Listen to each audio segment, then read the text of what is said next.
Hello there ladies and gentlemen, and welcome to this week's episode of Tips and Tactics. Today we'll be checking out the Forest of Niflhel Bosses, how they attack, how to counter their attacks, spawn times, stealing the bosses from the other team and securing your own. First off, we'll take a look at the Chieftain. This boss spawns on the western side of the map nearest the blue spawn, and the two bosses is considered slightly harder to kill. When you first initiate combat with the Chieftain, it will launch a ranged attack at you. This attack travels in a straight line until its max distance before returning to the Chieftain, pulling anyone it hits on its return journey towards the boss and knocking them down at its feet. It seems to have about a 10-second cooldown.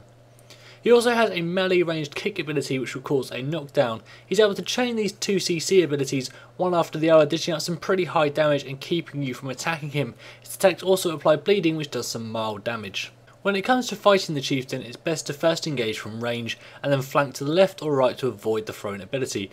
Don't waste a dodge here as you can easily run out of its way.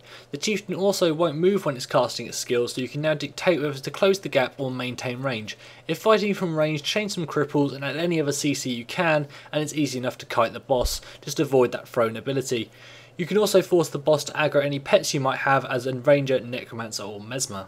However, if you're planning on fighting from melee range, it can be a lot harder. You'll need some good burst rotation or the ability to chain some hard CCs.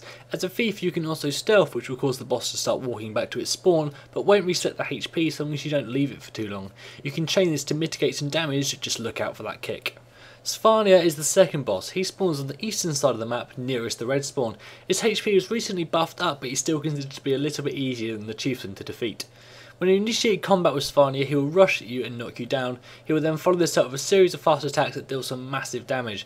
He will then continue to use an auto attack on you that deals consistently strong damage throughout the encounter.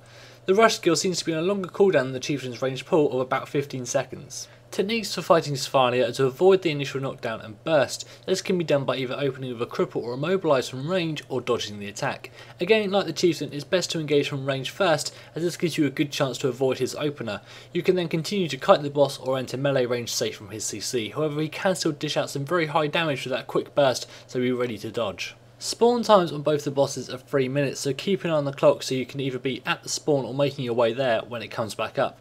This reduces the chance of having your boss stolen or makes it easier for you to steal theirs. I've linked a warrior build below which is an example of Aroma of Niflhel.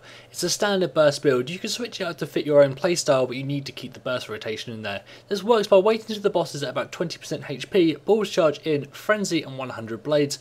The final utility skill should either be endure pain or balance stance. To steal as a thief, you simply take the mug trait and hit the boss when it hits about 5 to 10% HP, chaining Heartseeker after to guarantee you get that steal. Lastly, I wanted to mention defending against people stealing your boss. The best tactic is to first make sure your camera is always facing south. This will allow you to see approaching foes. Panning your camera as you travel towards the boss can also give you an early warning of incoming enemies. The next part is to hold back some burst damage until the boss hits low HP before using it to finish off the NPC, hopefully countering any potential steal from a thief that may have been in stealth. Don't forget to subscribe for any more episodes of Tips and Tactics and all our other great shows. Thank you all.